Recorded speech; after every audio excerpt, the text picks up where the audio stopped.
This podcast is brought to you by Revival, Book 1 of the Unveiled book series.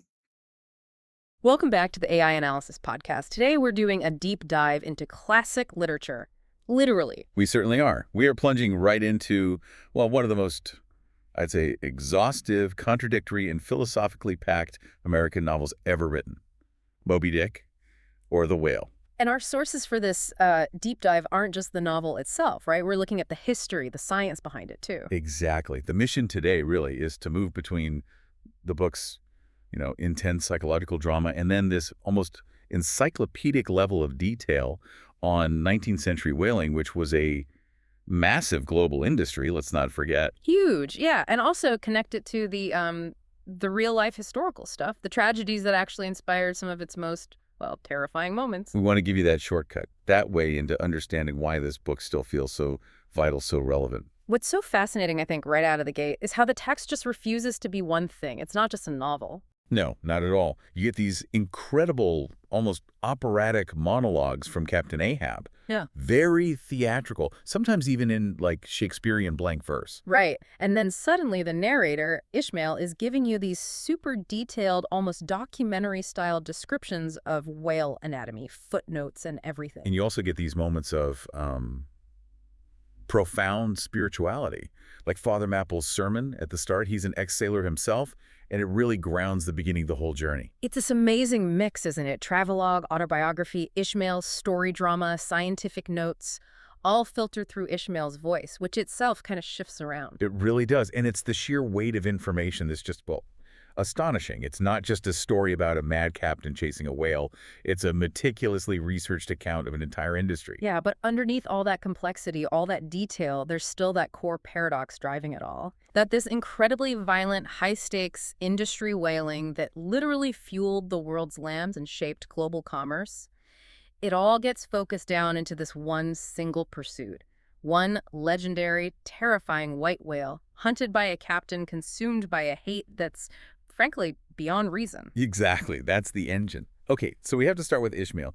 He's our narrator, our guide, and his reason for going to sea, it's not just about getting a job, is it? No, not at all. He's looking for something much deeper. A radical cure, he calls it, for the damp, drizzly November in his soul. That's such a great line. It really is. And this is where the psychological stuff kicks in immediately.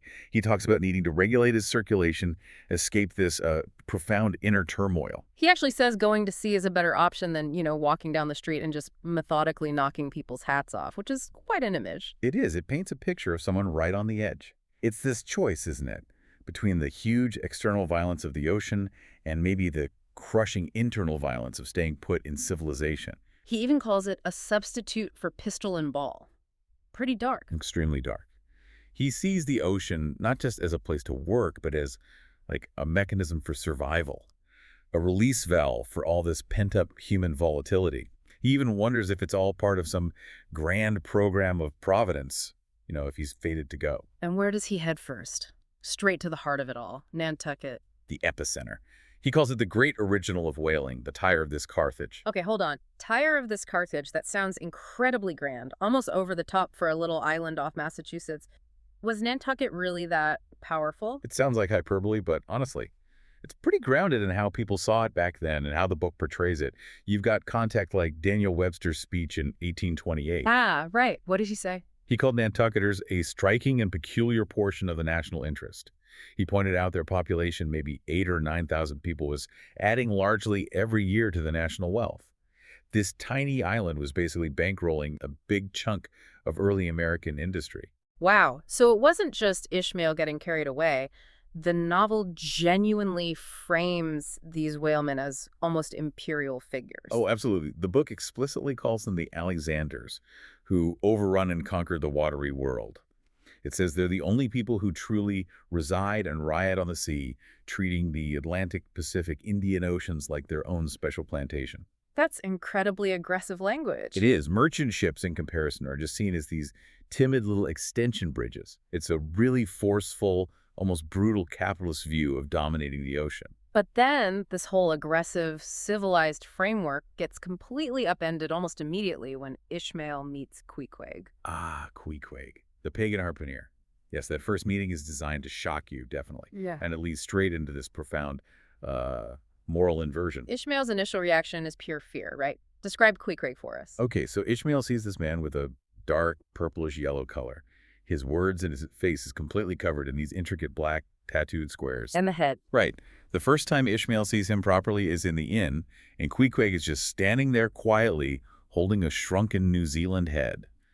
A ghastly thing enough, Ishmael calls it. And then he just casually shoves it into his bag. Okay, yeah. For a sheltered New England guy like Ishmael, that's got to be pure terror. Absolutely. Yeah. It's like something from a nightmare. But what's amazing is how quickly that fear just dissolves, like in one night of sharing a room. He realizes Queequeg is this soothing savage, that's the phrase he uses, someone who lacks all the civilized hypocrisies and bland deceits that he sees everywhere else. Exactly. He starts to see the supposed kindness of the Christian world as just hollow courtesy. He flips the whole thing on its head. And Queequeg has this backstory, doesn't he? He wasn't just some random islander. No, he's the son of a king from Kokavoko, a sea prince of Wales, Ishmael jokes. And he deliberately left his home to come to Christendom, specifically seeking knowledge to help his own people. But what did he find? He found, and I'm quoting loosely here, that even Christians could be both miserable and wicked, infinitely more so than all his father's heathens. He saw right through the hypocrisy. So he rejects it. Completely. He basically says, nope, I'll die a pagan. The novel uses Queequeg not just as this exotic character, but as a living, breathing, walking critique of Western morality. He shows Ishmael and us that things like honor, kindness, courage, they don't depend on your religion or where you come from. He becomes Ishmael's first real anchor, doesn't he, in this chaotic world he's entering? A moral compass, absolutely. Okay, so Ishmael and Queequeg, this unlikely pair, they form this bond, and then they sign on to the Pequod. Tell us about this ship. It sounds unique. Unique is one word for it. It's less a ship and more like a floating trophy case dedicated to killing whales. A war monument on water. Ishmael calls it a thing of trophies, a cannibal of a craft, decked out like a barbaric Ethiopian emperor. And the details really sell it. The bulwarks, the sides of the ship, instead of being plain wood, are garnished, studded with long, sharp sperm whale teeth. It makes the whole ship look like one continuous, massive jaw. Wow. Even the tiller, the steering mechanism, is carved from the lower jawbone of a whale. The ship literally wears the bones of its victims. It sets a pretty gruesome tone right from the start. And that whole vibe, that aesthetic of violent hierarchy, it carries through into how the crew is structured too, doesn't it? It's different from a normal merchant ship. Very different. On a regular merchant vessel, discipline is pretty uniform across the board. Yeah. But on a whaler like the Pequod, there's this distinct social ladder based on your job and, importantly, your stake in the profits. So who's at the top? You've got the officers living aft in the back part of the ship. That's Captain Ahab and his three mates, Starbuck, Stubb, and Flask. This physical separation helps the captain maintain what Ishmael calls his irresistible dictatorship. They use these external arts and entrenchments, basically traditions in space, to keep their authority, which you probably need when managing such dangerous work. But then you have the harpooneers Queequeg, Tashtego the Native American, Daggoo the African. They get a surprisingly high status, considering how the rest of the white crew might see them as savages. That's a key point. They also lodge in the after part of the ship, near the officers. And crucially, they eat their meals in the captain's cabin, right after the officers are done. Why that privilege? It reflects just how essential they are. They're the specialists, the absolute frontline experts in the hunt. Their skill is paramount. Ishmael specifically contrasts the mates' rigid, quiet table manners with the harpooneer's atmosphere of almost frantic democracy. Right. I love that detail about Tashtego, the gay-head Indian harpooneer, hurrying up the nervous steward, Doughboy, by basically throwing a fork at his back, harpoon-wise. Yeah, it perfectly captures that mix of, expert skill and barely contained wild energy. It's raw. And this links back to how they get paid, right? The lay system. Exactly. Everyone, from the captain down to the lowest hand, gets a specific fractional share, a lay, of the profits from the whale oil. So there's this shared financial interest that cuts across the usual strict naval hierarchy. The voyage's success literally depends on how good those three harpooneers are. Okay, let's talk about the mates. Within the officers, you have Starbuck, the first mate. He seems like a bundle of contradictions. He really is. He's described as conscientious, from Quaker descent, very rugged and experienced. But he's also deeply inclined toward superstition. He represents the voice of, let's say, reasoned caution on the ship. He's the conscience that Ahab ultimately ignores. Pretty much. Starbuck's courage is interesting. It's not about being reckless. It's grounded in a fair estimation of the encountered peril. He actually says it explicitly, "I will have no man in my boat who is not afraid of a whale." So for him, fear isn't cowardice, it's intelligence. Absolutely. He believes that an utterly fearless man is a far more dangerous comrade than a coward. Because the fearless guy will take stupid risks, disrespect the power of the whale in the ocean, and get everyone killed. Starbuck fears the whale because he understands its power, and he fears Ahab's madness because he sees the spiritual danger in it. And then you contrast him with Stubb, the second mate. He's the complete opposite, right? The cheerful, happy-go-lucky guy from Cape Cod. Totally different vibe. Yeah. Stubb handles his whaling lance coolly and offhandedly as a whistling tinker his hammer. Danger just seems to roll off his back. He embodies fatalism, doesn't he? Perfectly. He takes risks and perils with such an indifferent air, he sees the jaws of death as nothing more than an easy chair. There's this moment after a really dangerous encounter where he just decides that laughter is the wisest, easiest answer to all that's queer. Why? Because it's all predetermined anyway. That's his logic. He figures everything's predestinated, so why sweat it? He just chooses joy and indifference over Starbuck's heavy moral worrying or Ahab's burning rage. He's kind of the ship's philosophical hedonist, if you like, just enjoys the moment. Okay, so to really get the stakes of this whole voyage, we need to move past the personalities and into the sheer visceral reality of the hunt itself. And that seems to start with one particular piece of equipment, the line. Ah, the whale line, yes. Yeah. Hundreds and hundreds of fathoms of coiled manila rope. That line is the true engine of immediate peril on a whaleboat. The descriptions are genuinely terrifying. How so? It's folded in these incredibly complicated coils in tubs, but then it snakes and writhes around the boat when it's attached to the harpoon.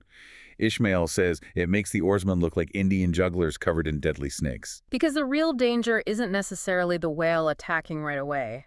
It's that line flying out. Exactly. When the harpooned whale sounds or runs, that line screams out of the tubs at incredible speed. It can snag a limb, take off a hand, or pull a man overboard in an instant down into the depths. Ishmael says the men are literally pulling into the jaws of death with a halter around every neck, waiting for that line to explode into action like ringed lightnings. Wow, okay. And all this danger is for the prize.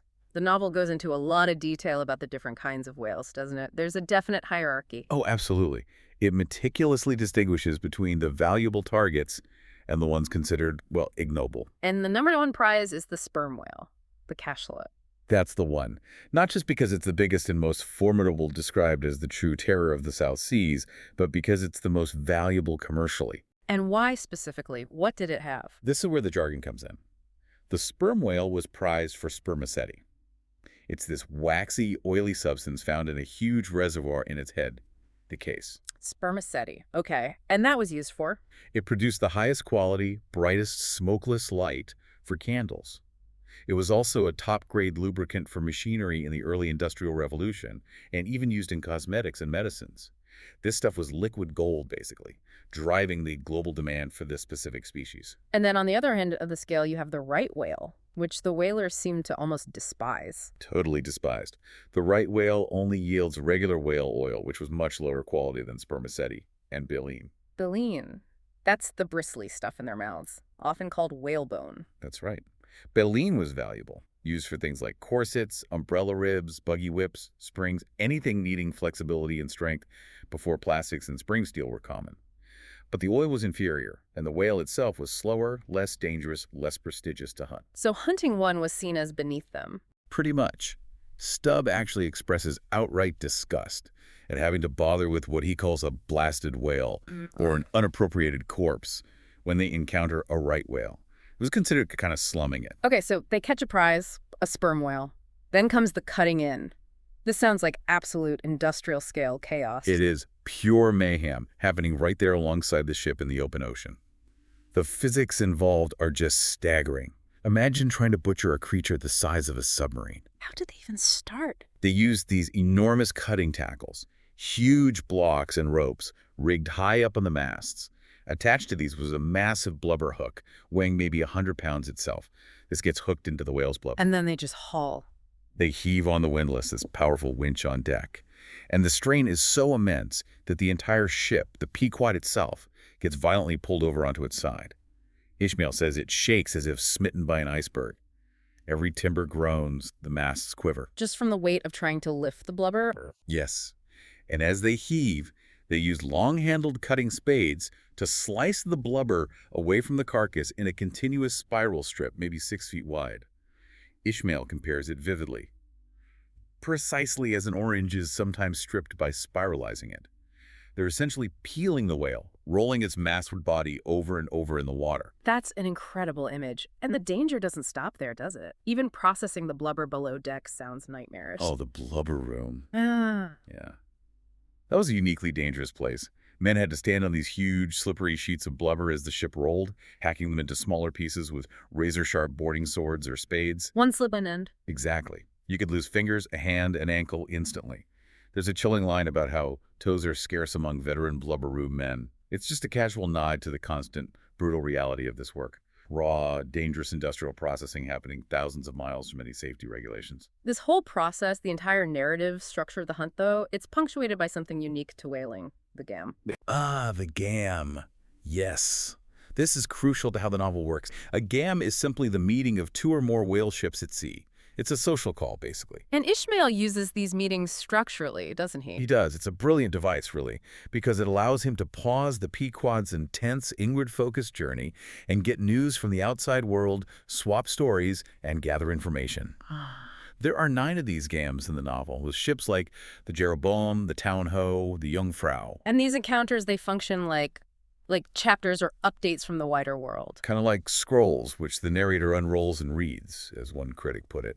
They provide external reference points, rumors, other stories of Moby Dick. But most importantly, they track Ahab's obsession. That's the key function. At every gam, Ahab has only one burning question for the other captain. Hast thou seen the white whale?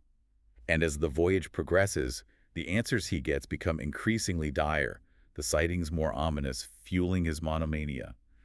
These gams plot the rising curve of Ahab's passion, pushing the story from just a whaling voyage towards inevitable tragedy. The veil between her world and the other realm has faded, unleashing magic into the lives of ordinary citizens. Awakening from a 4-year coma, Tori James discovers a world transformed. For some, like Tori, the unveiling ignites hidden abilities. With her expertise in classical languages, she's drawn into a world of thieves and magic. Join Tori on her magical journey in Book 1 of the Unveiled book series, Revival. Unveil your destiny. Welcome back to the deep dive. We've charted the course, met the crew, understood the deadly business of whaling. Now we're sailing deeper, right into the heart of it. Moby Dick himself and Captain Ahab's all-consuming obsession. Right, Moby Dick. He's the nexus of everything. He embodies all the power and mystery that Starbuck respects, and simultaneously, everything that Ahab absolutely hates and needs to destroy. He's presented as the ultimate terror of the seas. And it's not just his size, is it? It's something more. It's his perceived intelligence, his malevolence. The description of his appearance is key. He's not just white, but streaked, spotted, marbled with this shrouded hue, giving him his name, the white whale. It suggests age, battle scars, something ancient and unnatural. But the real fear comes from his mind, his unexampled, intelligent malignity. That's the phrase used. Exactly. He's known for this specific treacherous tactic. He'll seem to flee, leading the whaleboats on a long chase. Then suddenly he'll turn, deliberately bearing down on them, either smashing the boats to pieces, staving them, or just terrifying the crews into retreat. It's calculated. It's psychological warfare. And this is what happened to Ahab, right? This is how he lost his leg. Precisely. That encounter cemented Ahab's hatred. But it's crucial to understand, his hate isn't just simple revenge for the physical injury. It goes much, much deeper. He sees the whale as something more symbolic. Far more. He identifies Moby Dick with, and this is Ishmael summarizing Ahab's view, all his bodily woes, all his intellectual and spiritual exasperations, basically all the subtle demonisms of life and thought. Wow. That's a lot to put on one animal. It is. He sees the whale as a kind of living embodiment of all the forces that frustrate and wound humanity. He famously talks about the visible world being just pasteboard masks. Pasteboard masks. Meaning The physical reality we see is just a facade. And behind their facade, behind Moby Dick's white flank, Ahab believes there's some inscrutable, possibly malicious intelligence or force. He wants to strike through the mask to confront whatever that ultimate reality is. So he's not just hunting a whale, he's hunting the very principle of evil, or the unknowable. You could read it either way. He Wow. piles onto that whale's white hump the sum of all the general rage and hate felt by his whole race from Adam down. It's this epic, totally insane philosophical quest wrapped up in a revenge plot. Which brings us to the color white itself. This is one of the most famous parts of the book, isn't it? Where Ishmael tries to figure out why white, usually a symbol of purity and goodness, becomes so terrifying in Moby Dick. Yes, the chapter on the whiteness of the whale, it's brilliant. He explores this paradox.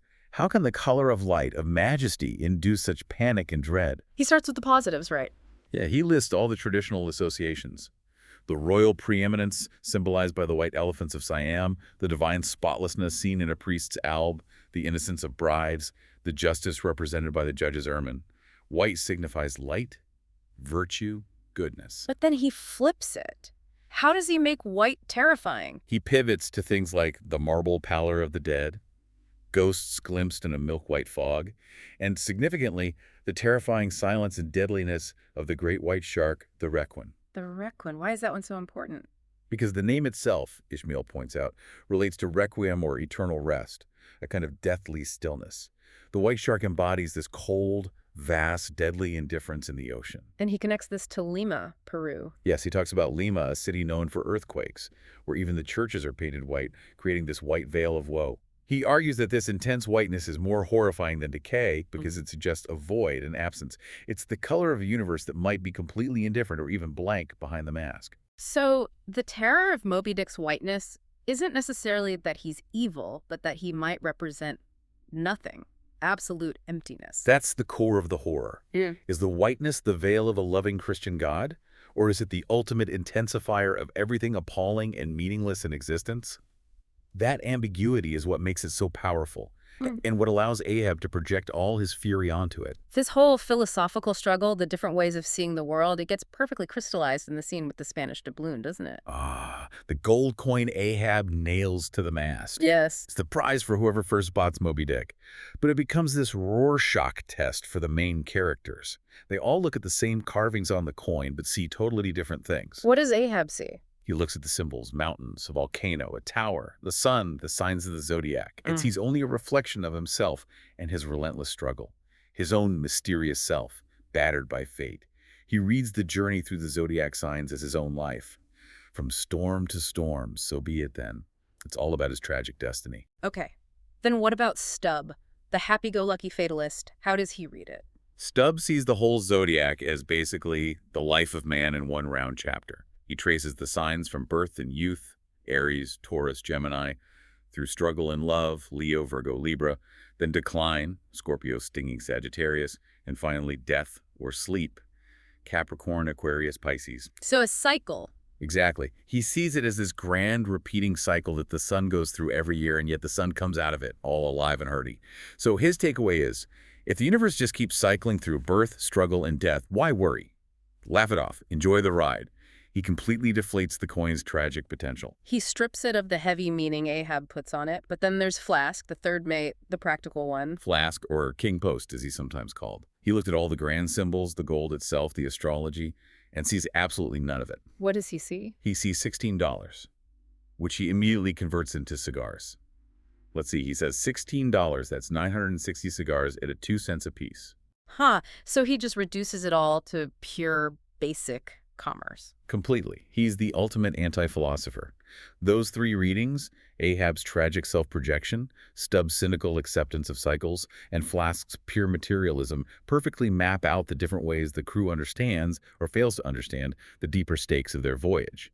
Now, what makes Moby Dick so powerful, I think, is that it blends all this high-flown philosophy and symbolism with genuinely real, visceral danger. And that danger wasn't just made up, it was grounded in actual history. Absolutely crucial point. We have to talk about the historical event that directly inspired the novel's core premise, the sinking of the whale ship Essex in 1820. Melville knew about this. Well, yes. The narrator, Ishmael, explicitly mentions that the author consulted the plain and faithful narrative written by Owen Chase, who was the chief mate on the Essex. And there were other accounts, too. This true story is what gave credibility to the idea of a whale deliberately attacking and sinking a ship. Can you remind us what actually happened to the Essex? It's a truly harrowing story. They were whaling in the remote Pacific, thousands of miles from land. They encountered an unusually large sperm whale, about 85 feet long, they estimated. After they'd already harpooned it or another whale nearby, this massive whale turned and deliberately charged the ship. Head on. Head on. It issued from the shoal, Chase wrote, and bore directly down upon the ship, striking the hull just below the waterline with incredible force. It then went under the ship, came up, and seemed stunned for a moment, but then it charged again, hitting the bow and essentially sealing the ship's fate. And the ship sank quickly. Incredibly fast. Chase says in less than 10 minutes, leaving the crew stranded in 3 small whaleboats in the middle of nowhere. And their ordeal afterwards, trying to survive, that became its own legend of suffering and, well, desperation. That's the story told in Nathaniel Philbrick's book, In the Heart of the Sea, right? It's exactly. Philbrick's book brought the Essex story to a modern audience. But the core facts were known in Melville's time. It confirmed that the central terrifying act of Moby Dick, a whale destroying a ship, wasn't fantasy. It had happened. So that historical context makes Ahab's quest feel less like pure madness and more like, well, a very, very high-risk gamble against a known documented threat. It grounds the terror and this sense of impending doom, of fate. It hangs over the Pequod from the very beginning, doesn't it? Even before they set sail. You mean with the character Elijah? Yeah, Elijah. This sort of ragged prophet figure who hangs around the docks in Nantucket. He keeps asking Ishmael these ominous questions. Anything down there about your souls when they signed the ship's papers? He asks if Ishmael saw those shadowy figures boarding the ship with Ahab. It's like a classic foreshadowing, isn't it? The ignored warning. The Cassandra figure. Definitely. And that thread of prophecy and fate gets picked up much later and much more dramatically with Fedallah. Ahab's mysterious Parsi harpooner who seems almost like his shadow. Right. And Fedallah gives Ahab this incredibly specific, almost riddle-like prophecy about his death.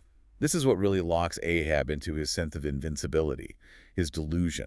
What's the prophecy again? Something about hearses? That's the one. Fedallah tells Ahab that before Ahab himself can die, he must first see 2 hearses on the sea. But they can't be ordinary hearses. How so? The first hearse must be not made by mortal hands. Ahab interprets this maybe as the white whale himself becoming a hearse if he carries a victim down, or maybe a boat smashed by the whale. Okay, and the second hearse? The second hearse must be made of wood grown in America. This sounds impossible, right? Yeah. How would you get American wood fashioned into a hearse out in the middle of the Pacific? Yeah, seems unlikely. This seemingly impossible set of conditions convinces Ahab he's essentially immortal until they are met. It fuels his recklessness. And this ties directly into one of the most powerful symbols in the book, Queequeg's coffin. Ah, yes. The coffin that becomes a life buoy.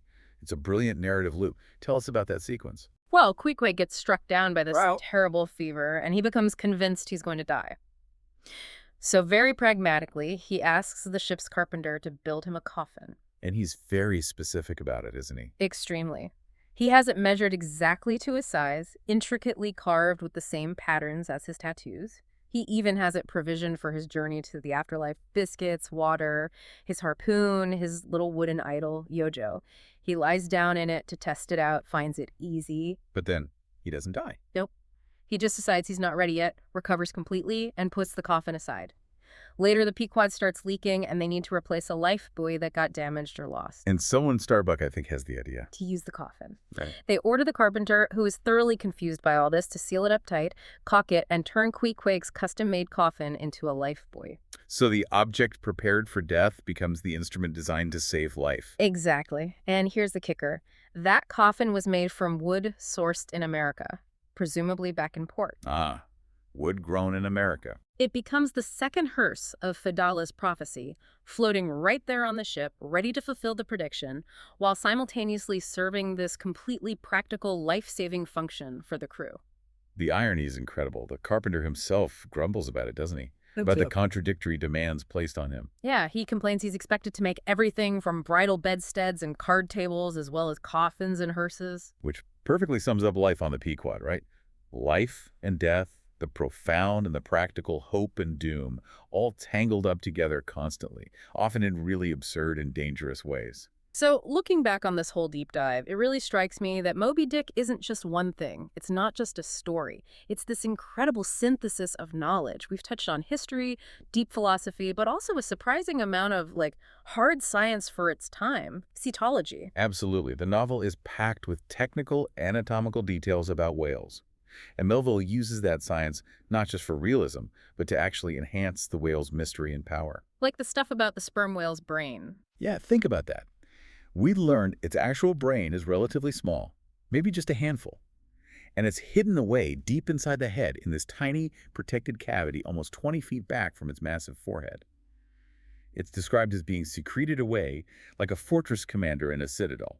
And the point of including that detail is... It emphasizes just how elusive the creature's intelligence itself really is. You can harpoon it, lance it, but you can't easily strike its thinking center. You're just hitting this immense biological wall of blubber, muscle, and bone. It makes the whale seem almost invulnerable, unknowable. And there's something about how they dive, too, how they hold their breath for so long. Right. Ishmael describes the involved Cretan labyrinth of vermicelli-like vessels between the whale's ribs. That sounds poetic, but it's actually referring to a real anatomical feature called the rete mirabile, this complex network of blood vessels. What does it do? It acts like an internal oxygen reservoir, essentially, a biological scuba tank. This is the physiological adaptation that allows whales, like the sperm whale, to hold their breath for an hour, maybe more, and dive incredibly deep. It explains their almost supernatural ability to just vanish beneath the waves, adding to their mystique and the terror they inspire. So the book takes this creature that is already scientifically amazing, incredibly resilient, anatomically complex, and then layers on top all this spiritual dread, this idea of intelligent malice, all wrapped up in that unsettling symbol of whiteness. It's an astonishing blend of detailed observation and wild philosophical speculation. So as we step back from the dark depths of the Pequod, what's the takeaway? What does this intense journey into obsession and the vastness of the sea offer us, today?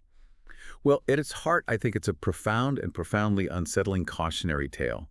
It's about the human search for meaning, for truth, in a universe that often seems chaotic, indifferent, or even hostile. And it really forces you to confront that contrast Ishmael keeps drawing between the world's surface beauty and the peril that lies just beneath. Yes, exactly. He uses that powerful analogy, comparing the ocean's universal cannibalism, how everything preys on everything else to the state of our own souls.